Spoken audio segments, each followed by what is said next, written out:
Tom Davis and Debbie Douglas. Debbie Douglas. And Tom is now retired as a English and ESL instructor at Seattle Central College. And he brought a class to the last exhibit in 2013, and I gave a tour with. Yeah. And they're visiting, seeing a few of my artworks here, and this is a Spiegelmanning my Luftmensch life. So you were asking a question about the meaning of this what inset, shall we call it, an inset? Actually, speaking of our mutual friend Negosh in Poland, I spent 2 summers, about 10 weeks in Poland, all told, in 1984 and 85. When I redid this section a few years ago, this was a fragment of a large work I had begun on a hillside in southern Poland in 1984. That artwork was disassembled in 2010, and parts of the drawings show up in a number of drawings. You're Mr. Collage here. In mosaic. Yeah. Actually, this also from that work, which was called Homage to Pawiak Prison, Warsaw.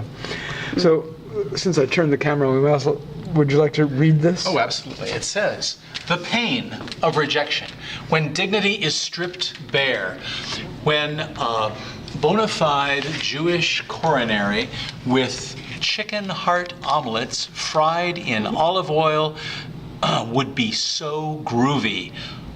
5 cents. No car? Fat." Excellent. Good reading. I want to point out, so the mice kind of fit in terms of there was a controversy about them. In Spiegelman's mouse books, there was a big controversy. Sure. Some Holocaust survivors wouldn't endorse the book when it came out because some Poles were outraged also because of his depiction of all the different kind of characters in the book and animal mice, form. Cats, dogs, and so on. And kind of unrelated to that book in particular, but Giuliano Merkamis, the Israeli-Palestinian documentary filmmaker, was assassinated a few years ago. He was a documentary filmmaker, and in his last years he taught theater arts to young Palestinians in Jenin, a city in the West Bank. He was distrusted. He could have been, it's assumed he was assassinated by Palestinian militants. He could have just been as easily assassinated by Israeli, West Bank settler extremists. In fact, I talked about that work with your class when I had the parrot. Yeah. That's right. And it was said that the production of Animal Farm, which he had led at the Freedom Theater in Jenin, may have been I can't think of a good expression, the catalyst precipitation for his being assassinated because there were people depicted as pigs in the production. Well, and of course we do have the cats along with the mouse. We have the bird here, the parrot right there. It's parakeet. I don't know if it's a parrot. It was a parakeet budgie, but there was, in terms of Spiegelman's book, there was no parakeets or whatever. But that's because I've had parakeets and cockatiels at different times in my life. There are lots of animals in your works. Here's an ape. So I'll point out a couple things you might not have noticed. And I had to look this up yesterday when I pulled this out of a carton. I hadn't looked at it, and since I had redone it, I'm guessing 6-7 years ago, I didn't remember what this was in German. Bildbericht. And I looked it up and translate that google.com, and now it was something like image... Bildbericht. Image documentation or something like that. So we have, to use like a nice Yinglish word, in my tush, tuchas in literal Yiddish, we have a brain. So a very symbolic. Brain in your butt. We have 1, 2, 3, 4 hearts. I'm guessing these are brains interspersed between my heart. You wanted to know something about something over here, though. Yeah. The cans. Yeah, of sardines. I don't remember where I've traveled a lot with guest teaching, and I might have brought them back from somewhere. I don't remember where I bought those. One looks like sardines and tomato sauce, maybe. And I don't remember where I got the beach clip. That's in oil. It says in another Yiddish word, Surus. In surus, pain. Surus is Yiddish, yeah, for grief, pain, or worry. Yeah. Mm-hmm.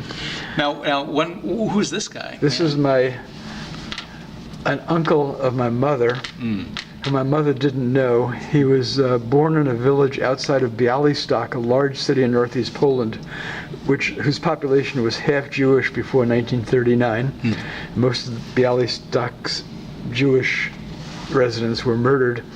And he had moved to Berlin, was married to a Lithuanian Jewish woman from around Vilna. They had 2 kids who were first cousins of my mom's, born in the 1920s, and they were all murdered. They all went into what I call the abyss, or what Elie Wiesel would call the kingdom of night. The Night, such a powerful book. And which airport is this? It says Palm Beach Airport. My mother lived in West Palm Beach for many years, and I just sketched that when I was at the gate once, waiting for to depart, to fly back here. So, and here we have like wild gefilte fish. And a phone. And a phone, yeah. And then, of course, the cable runs all the way around. Yeah. It sort of frames it in this phone. And the person I depicted remains anonymous. I don't. Oh, I shan't ask. But and this. It was from some sketch I had done of winter trees that were kind of like leafless, but they became very colorful. Yeah, they did. They did. But still, the leafless trees represent winter and sorrow and sadness and pain and so on. Yeah. It's funny you mention that, because I was just. I have a new website up, and I'm still writing a lot of text description, and I glanced at some biographical information about Felix Nussbaum and his most famous painting. He was German Jewish. He and his wife were in hiding in Brussels for many years, and they were in the last transport of Jews sent to Auschwitz, where they were murdered. And his most famous painting is called Self-Portrait with Identity Card, and there's like this tree in the upper left, you can bring it up on the internet, which has maybe 2 or 3 leaves. It's like one glimmer of hope, or white flowers or whatever on it, that otherwise bare. Anyway, when a friend of mine saw this before I changed it a few years earlier, he described it as the best visual representation he had ever seen of an arts person addressing depression. I like to think that, of course, arts people are well known and written about when they address depression. Everybody suffers from depression. The only people you know about are those who become well known. Yes. You don't read about every day. Well, it's therapeutic. I mean, art is all a kind of therapy. Yeah. So, I'm particularly. And Debbie knows something about being Jewish and about being depressed, both. Oh, really? So you have Jewish lineage on some side? Or? Yeah, on my mom's side. On your mom? Okay. Mom's side. Oh, great. Yeah, she gets her tsuris from her mother. She's still around? Oh, yes. She lives next door, in fact. Oh, really? I can turn this off. That's fine. I don't know how to edit. I won't be able to edit that line. No, don't worry. Don't worry about it? That's fine. Anything else you want to say for the... my wife wanted to know what that is. So, it looks like one of those little fluffy toy. It's a battery-operated clappity-clop toy. Oh, yes. Now, if you go to my new website, and I don't remember, it might be Under the Wings UTW catalog series number 40-something maybe, there's a work called Italian Jewish Resistance Hero Eugenio Curiel, Castel Sant'Angelo, and My Flying Chi, C-H-I, which may be mispronounced, it's from Nigeria, Obi Juju Kenobi. which is this a depiction. Now, I was at the exhibit. You may remember it. I think I recognize that. Yeah, yes, but here it's very kind of abstracted impressions, and it's upside down. Obviously. Yeah. But in fact, I'll give you a copy of a Jewish magazine I had before you leave, which has it reproduced in there. You can take it with you. I have some extra copies. So any aesthetic history, whatever, for the... We're as I said, always entertained by your art. It's very interesting. What do you think of this? My favorite drawing sections are how I drew the mice, the 3 mice, Right. and the cat. Great texture. Oh, thanks. The whole picture is, of course, filled with texture. Of interesting Debbie? texture. And is the cat capturing the mouse, or did the mouse get away? Looks like it's about to, trying to clamp down on the tail there. Yeah. But just I don't know. barely. You'll just have to He might decide get whether away. the mouse got away.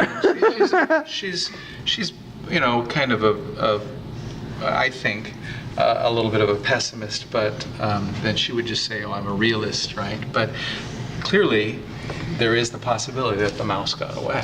I'd like to think so. Yeah. As a longtime bird owner, I usually spar with friends of mine who are cat owners. It just goes for the just part and parcel of how we dialogue when the subject of birds versus cats comes up. And mice suffer from the same indignities that birds do in terms of in the natural world. I remember seeing an article, I don't know when it was, said that in the United States alone, I forget, like tens of millions of birds are killed every year by cats. Some of them, not feral cats, but cats that just people let out of their houses and stuff. Right. So, anyway. I don't doubt it. Yeah. Well, thank you very much. Thank you.